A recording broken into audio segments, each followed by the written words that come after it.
सच के साथ। नमस्कार, सिटी वाराणसी लाइव में आप सभी का स्वागत है। मैं हूं अमित मिश्रा। आइए सबसे पहले नजर डालते हैं आज के हेडलाइंस पर।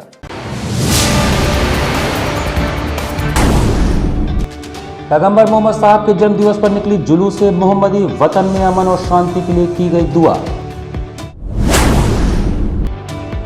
संचारी रोग नियंत्रण अभियान का सीएमओ ने किया शुभारंभ।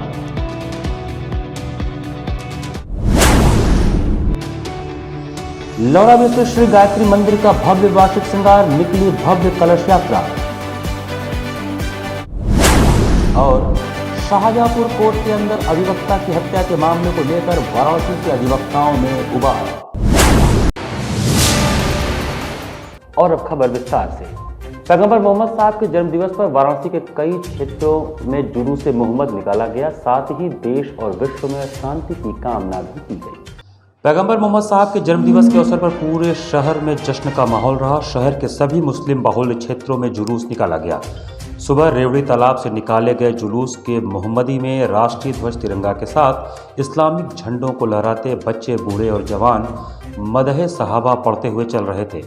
जुलूस मोहम्मदी कोरोना काल के बाद इस वर्ष पूरी शान और शौकत के साथ निकाला गया। रेवड़ी तालाब मैदान से सुबह 7:30 बजे जुलूस मुहम्मद निकला। जुलूस रविंद्रपुरी, शिवाला, मदनपुरा, मैदागिन, कबीर चौरा होते हुए बेनियाबाग इलाके में पहुंचकर सभा में परिवर्तित हुआ। इसके बाद तकरीर और दुआ हुई। मुफ्ती शहर अब्दुल बातिन नुमानी और शहर काजी गुलाम यासीन ने तकरीर में पैगंबर साहब के जीवन के बारे में बताया और उनके द्वारा बताए गए रास्तों पर चलने की बात कही। इसके अलावा देश और दुनिया में अमन और शांति के लिए दुआ भी की गई। आज का दिन मजहब इस्लाम के सारे मानने वालों के लिए इसलिए बहुत ही मुबारक है कि आज पैगंबर इस्लाम हज़रत मोहम्मद मुस्तफ़ा सल्लल्लाहु अलैहि वसल्लम की पैदाइश, आपका जन्म दिवस पूरी दुनिया में धूमधाम से मनाया जाता है। आज हमारे शहर बनारस में ये जुलूस रेवड़ी ताल मैदान से निकलकर और बनिया पार्क होता हुआ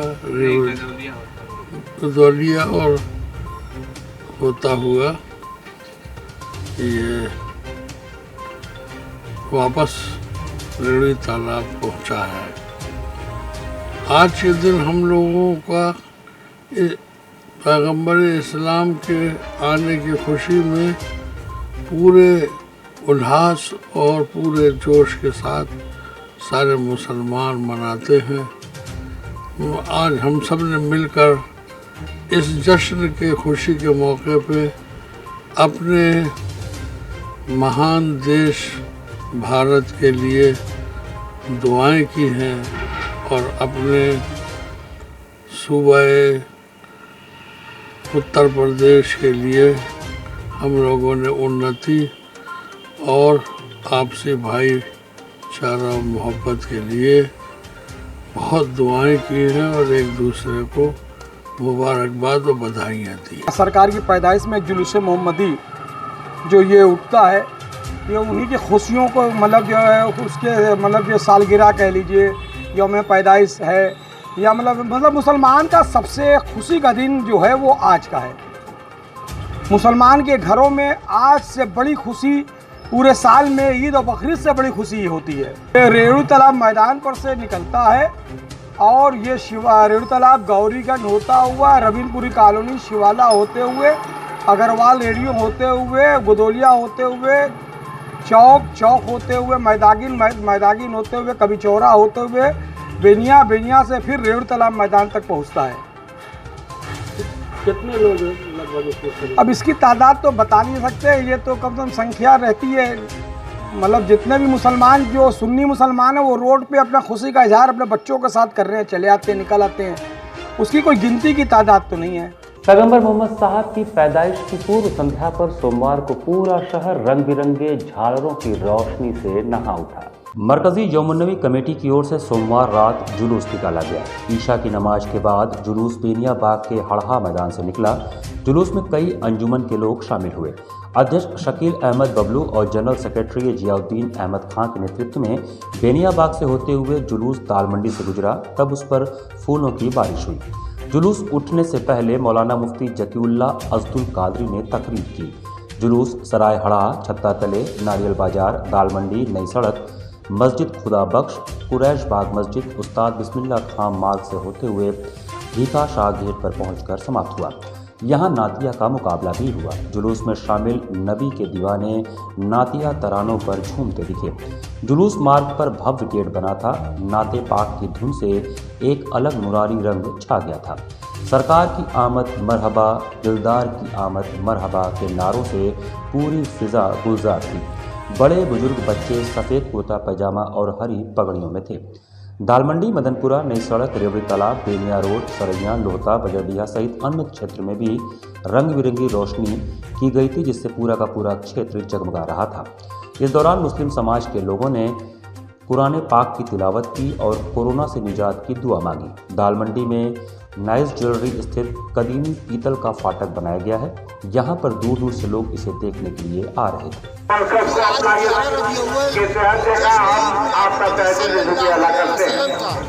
यौम विलादत का जुलूस मरकजी यौम नबी कमेटी के ज़ेर एहतमाम इस बेनिया बाग के तिराहे से निकल रहा है।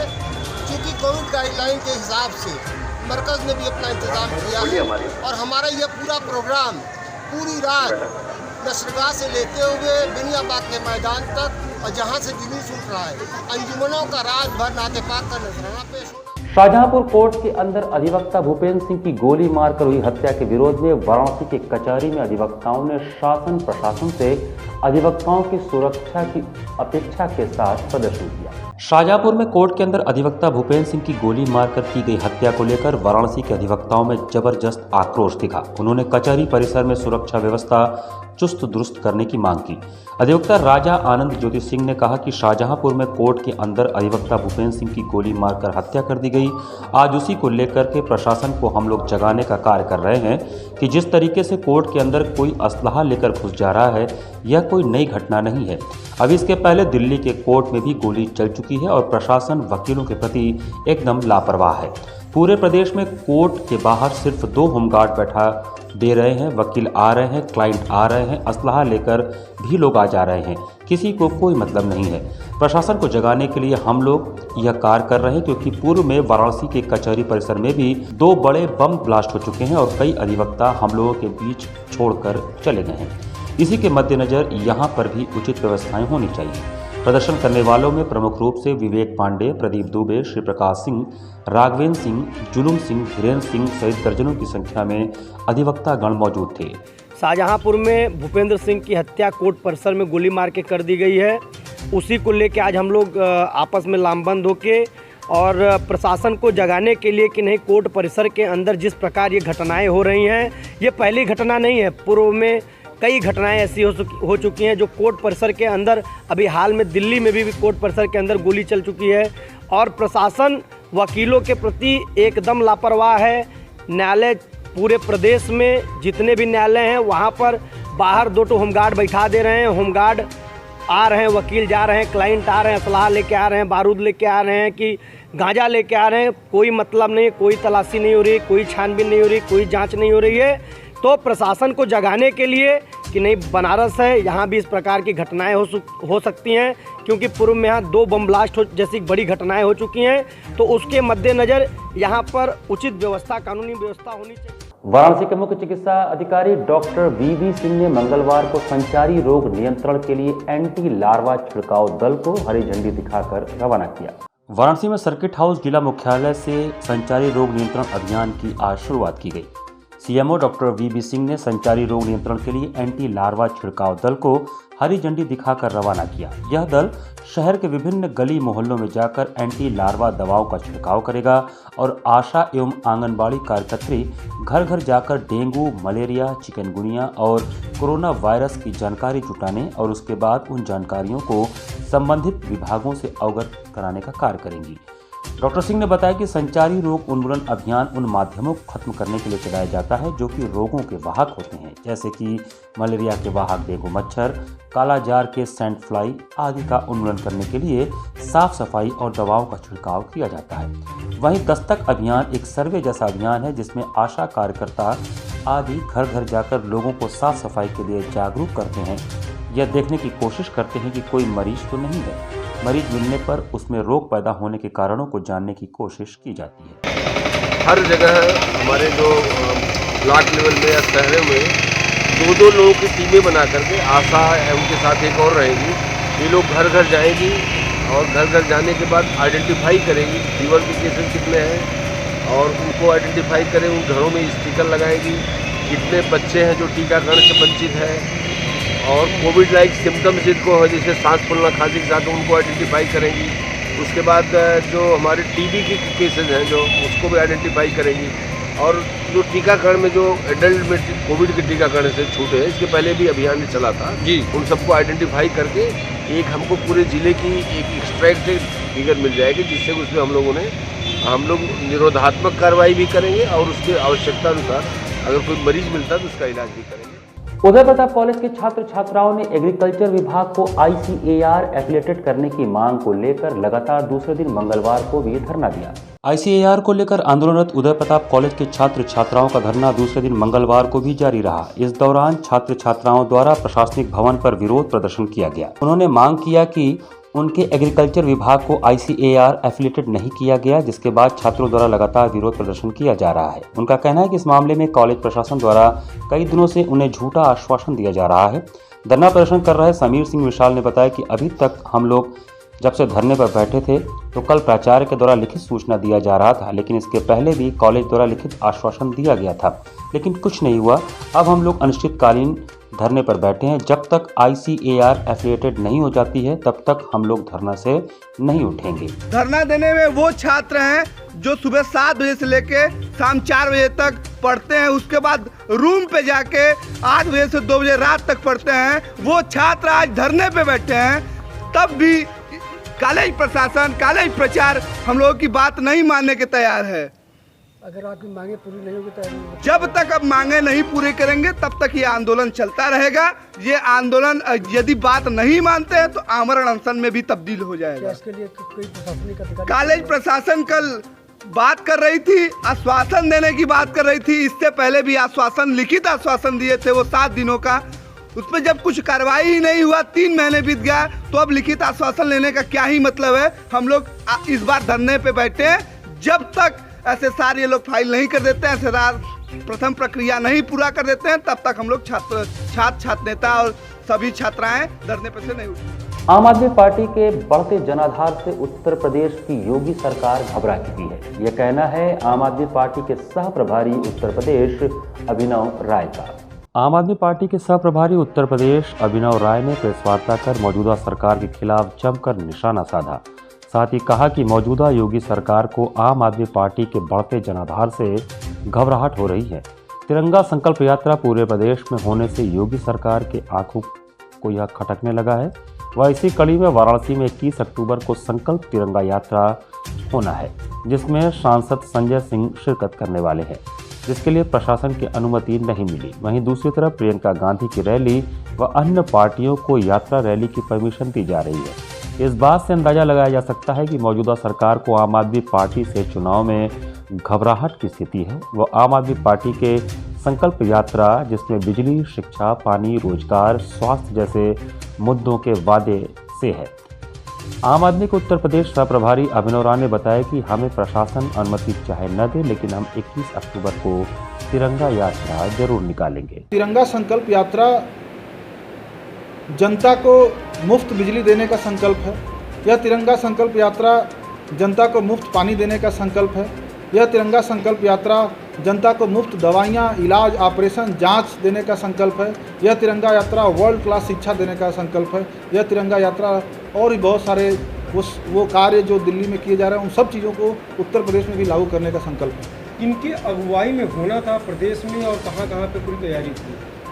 अभी पूरे उत्तर प्रदेश में आगरा से शुरू हुआ तिरंगा संकल्प यात्रा, फिर लखनऊ में हुआ, फिर आजमगढ़ में होना था, वहाँ रोक दिया गया, फिर तमाम जगहों पे और आगे भी शेड्यूल है। 21 अक्टूबर को यहाँ पे शेड्यूल था तिरंगा संकल्प यात्रा, माननीय सांसद श्री संजय सिंह जी के नेतृत्व में, जिसे यहाँ पर प्रशासन ने अनुमति नहीं दी। यहाँ पर वक्त चला छोटे से ब्रेक का। बने रहिए सिटी वाराणसी लाइव के साथ। वाराणसी लाइव, सच के साथ। Best fundamental lab, best faculty, best placement set, We are proud to be a student of JDSL. I am a student of Jeevandeep Mahavidyalaya. I am proud of Mahavidyalaya for excellent faculty, best support and best infrastructure and best placement. Best fundamental lab, best faculty, best placement set. We are proud to be a student of JDSL. I am a student of Jeevandeep Mahavidyalaya. I am proud of Mahavidyalaya for excellent faculty, best support and best infrastructure and best placement. I'm a great mother.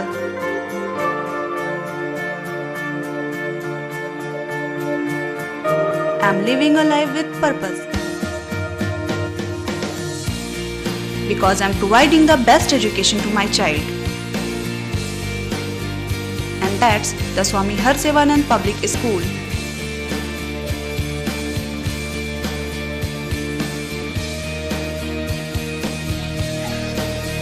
Harsevanand Public School provides value-based education. Admission open for nursery to class 11th. Harsevanand Public School and Hostel, Garhwaghat, Dhanpurwa and Jagatganj, Varanasi.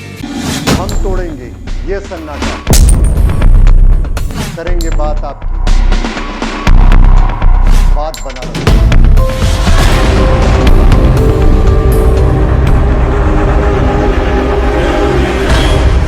पूछेंगे सवाल, उठाएंगे मुद्दे, करेंगे बहस, होगा मुकाबला आमने सामने, ताकि सच जिंदा रहे। बेबाक बहस। कोरोना वायरस ने देश में एक बार फिर से रफ्तार पकड़ ली है। ऐसे में जरूरी है कि सभी लोग पूरी एहतियात बरतें। घर से बाहर निकलते समय मास्क का सदैव प्रयोग करें। समय समय पर हाथों को सैनिटाइजर से सैनिटाइज करें। ज्यादा भीड़ भाड़ वाली जगहों में जाने से बचें। 2 गज की दूरी का पालन करें। स्वस्थ रहें, सुरक्षित रहें। जनहित में जारी वाराणसी लाइव। वाराणसी लाइव, सच के साथ। ब्रेक के बाद आपका स्वागत है। शरद पूर्णिमा के दिन लौराबीर स्थित गायत्री मंदिर में महामाया ट्रस्ट समिति की तरफ से वार्षिक श्रृंगार महोत्सव का आयोजन किया गया। लौराबीर स्थित श्री गायत्री मंदिर में महामाया ट्रस्ट समिति की ओर से मंगलवार को शरद पूर्णिमा के दिन वार्षिक श्रृंगार महोत्सव का आयोजन हुआ। महोत्सव में पूरे मंदिर परिसर और विग्रहों को रंग बिरंगे आकर्षक फूलों से सजाया गया। इसके पूर्व कलश शोभा यात्रा निकाली गई, जिसमें बड़ी संख्या में महिला और पुरुष श्रद्धालु शामिल हुए। कलश यात्रा लौराबीर से शुरू होकर रामकटोरा होते हुए परिक्रमा पूरी कर वापस मंदिर पर समाप्त हुई। इसके बाद अन्य धार्मिक अनुष्ठान हुए। आयोजन के बाद श्रद्धालुओं में प्रसाद वितरण किया गया। कार्यक्रम में पारितोष दीक्षित, शंभुनाथ चतुर्वेदी, सत्यनारायण पांडे, राकेश पांडे समेत अन्य लोगों का विशेष योगदान रहा।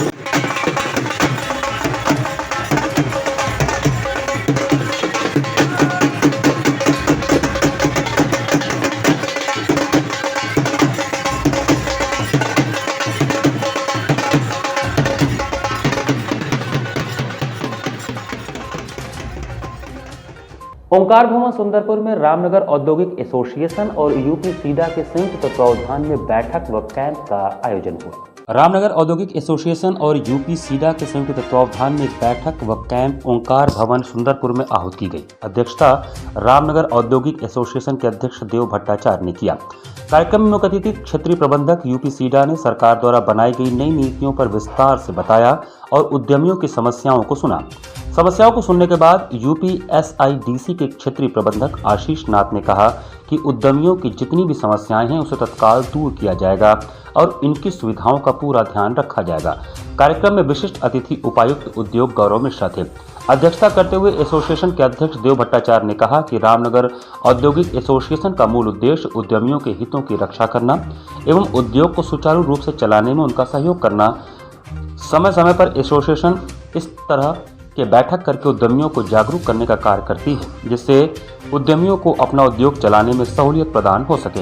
कार्यक्रम का संचालन संगठन के सचिव चंद्रेश्वर जायसवाल ने किया। कार्यक्रम में मुख्य रूप से रोहित जैन, जयप्रकाश पांडे, RS विश्वकर्मा, अजय राय, सुरेंद्र राय, परेश सिंह, पवन जायसवाल, राम सिंह, त्रिभुवन सिंह, कौस्तुभ रुंगटा, राजेश जायसवाल, राहुल शर्मा, अनूप सिंह, राजकुमार खानचंदानी, महावीर सिंह, सिद्धार्थ बाजला, आंचल मौर्य, ईशु केसरी आदि उद्यमी मौजूद रहे। सीडा की तरफ से एक ऐसी बैठक रखी गई जिसमें उद्यमियों की जो भी समस्याएं हैं, जो पेंडिंग पड़ी हुई थी इतने वर्षों से, उनका समाधान करने का ये था।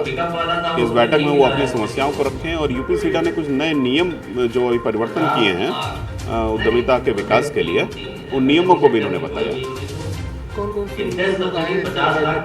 इस बैठक में मुख्य रूप से यूपी सीडा के क्षेत्रीय प्रबंधक आए हैं, साथ में उनके जितने जेई हैं, उनके विभाग के जितने ऑफिसर्स हैं वो आए हैं, और हमारे गौरव मिश्रा जी आए हुए हैं, डिप्टी कमिश्नर इंडस्ट्रीज, वो भी आए हैं। लगभग इस समय 8-9 उद्यमियों ने शिकायत की है और बाकी लोगों ने भी जो शिकायत की वो सब एक माने लगभग सेम ही है। 8-9 मुख्य शिकायतें आई हैं। सफाई कर्मियों के पांव पकड़कर उन्हें सम्मानित करने वाले प्रधानमंत्री नरेंद्र मोदी के संसदीय क्षेत्र में सफाई कर्मी महिलाओं ने पुलिस द्वारा उनके साथ घर में घुसकर मारपीट व गाली गलौज करने से संबंधित पत्रक प्रधानमंत्री के जनसंपर्क कार्यालय में सौंपा। प्रधानमंत्री नरेंद्र मोदी शहर, गांव व देश को स्वच्छ रखने वाले सफाई कर्मियों के पांव पकड़कर उन्हें सम्मानित करने का कार्य करते हैं, जिनका अनुसरण मुख्यमंत्री सहित भाजपा के अन्य पदाधिकारी व कार्यकर्ता भी समय समय पर करते रहते हैं। परंतु इसके विपरीत पुलिस द्वारा सफाई कर्मी महिलाओं को रात में घर के अंदर घुसकर मारने पीटने का भी मामला प्रकाश में आया है, जिसको लेकर महिला सफाई कर्मी प्रधानमंत्री के जनसंपर्क कार्यालय पर पहुंचकर विधायक सुरेंद्र सिंह को पुलिस द्वारा घर में घुसकर मारपीट व जाति सूचक गालियां देने के संबंध में पत्र सौंपी हैं। तो पुलिस ने घुस के हमको मारे हैं। क्यों मारे थे, क्या कारण था? अरे मूर्ति बैठा था ना, तो मतलब वो सब लड़ाई करें, इधर से भी लड़ाई। हम लोग छुड़ाने गए लड़के के, तो उसे मरा गए हम लोग। जिस समय मारे उस समय 1:30 बजा था, अभी मारे रात को। मामला कुछ नहीं था, बच्चे लोग की लड़ाई थी। हम लोग छुड़ाने गए, वहाँ पुलिस वाला आया, बोला अपने अपने घर जाओ। हम लोग सब कोई अपने अपने घर चले गए। इसके बाद सोती हुई रात में 1 बजे और वो लोग घर खटखटा के घर में घुसकर कारण भी नहीं पूछे, ना हम लोग को कोई गलती थी, वो लोग बेतकहा हम लोग को पीट ढाले। कौन लोग थे? पुलिस वाले थे। कहाँ के थे लोग? यही दुर्गा कुंड चौकी पर थे। आप लोगों ने कहीं शिकायत किया इसकी? हर जगह शिकायत किया, हमारी कोई सुनवाई नहीं है। पुलिस वाले हमारे कुछ भी नहीं सुन रहे हैं, ना हमको इंसाफ नहीं मिल रहा, हमें इंसाफ चाहिए। ईंट निर्माता परिषद के अध्यक्ष कमलाकांत पांडे ने कहा कि ईंट भट्टों में अच्छे किस्म के कोयलों की आवश्यकता पड़ती है। कोयला महंगा होने के कारण ईंटों के दाम में भी बढ़ोतरी हो रही है। ईंट निर्माता परिषद मंगलवार को प्रेस वार्ता करके बताया कि अच्छे किस्म के कोयले की कीमत में भारी बढ़ोतरी से ईंट महंगी हो गई है। परिषद के अध्यक्ष कमलाकांत ने कहा कि ईंट भट्टों में अच्छे किस्म के कोयले की आवश्यकता पड़ती है तथा यह कोयला अमेरिका, इंडोनेशिया से आता है तथा भारत के ECL रानीगंज क्षेत्र से प्राप्त होता है। इस समय कोयला आना बंद हो गया है तथा किसी सप्लायर के पास थोड़ा बहुत है तो उसका बिक्री दर पिछले वर्ष से काफ़ी ज़्यादा हो गया है। भारतीय कोयला रानीगंज का बिक्री दर 14,000 से 16,000 प्रति टन था तथा अमेरिकन कोयला 22,000 से 24,000 प्रति टन बिक रहा है। आगे सीजन में और बढ़कर कितना होगा कहा नहीं जा सकता। अनेक वर्ष केंद्र सरकार ईंट भट्टों के लिए कोयला प्रदेश सरकार के माध्यम से उपलब्ध कराती रही, लेकिन वर्तमान में कोई स्पष्ट नीति व व्यवस्था नहीं है। अगर है तो प्रदेश व केंद्र सरकार स्पष्ट करे। GST 5% से 12% हुआ। अभी तक ईंट पर 5% GST था, जो तत्काल बढ़ाकर 12% कर दिया गया।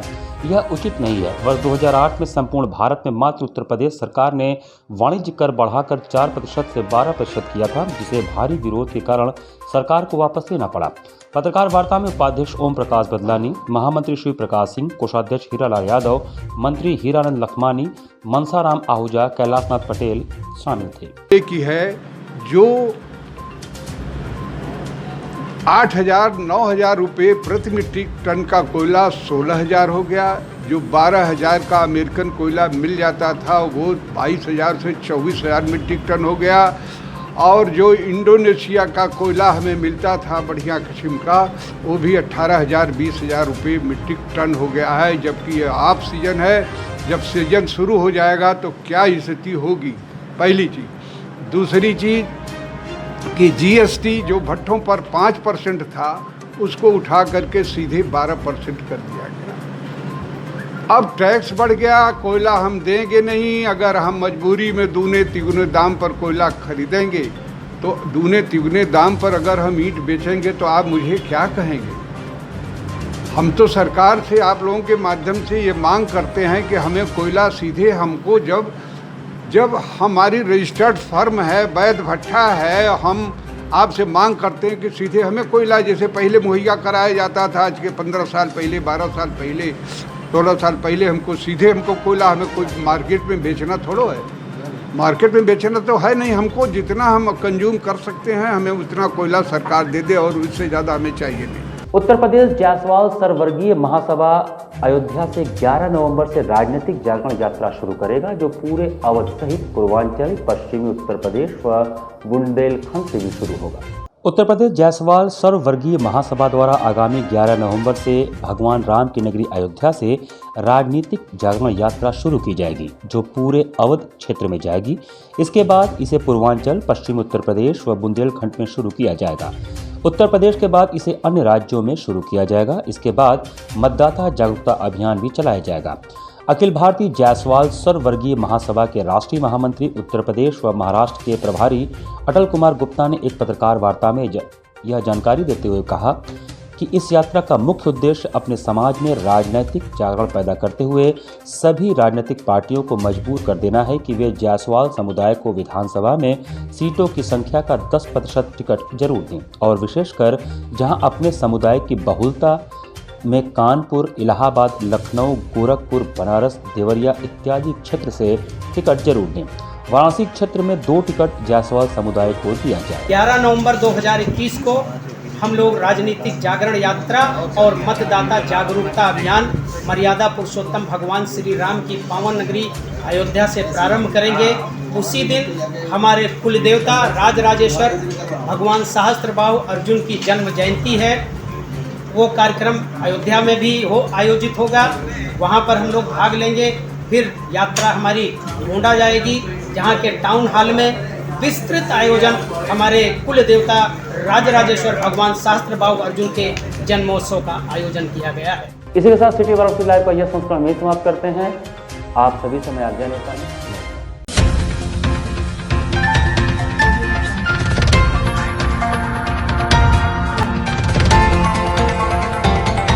वाराणसी लाइव, सच के साथ।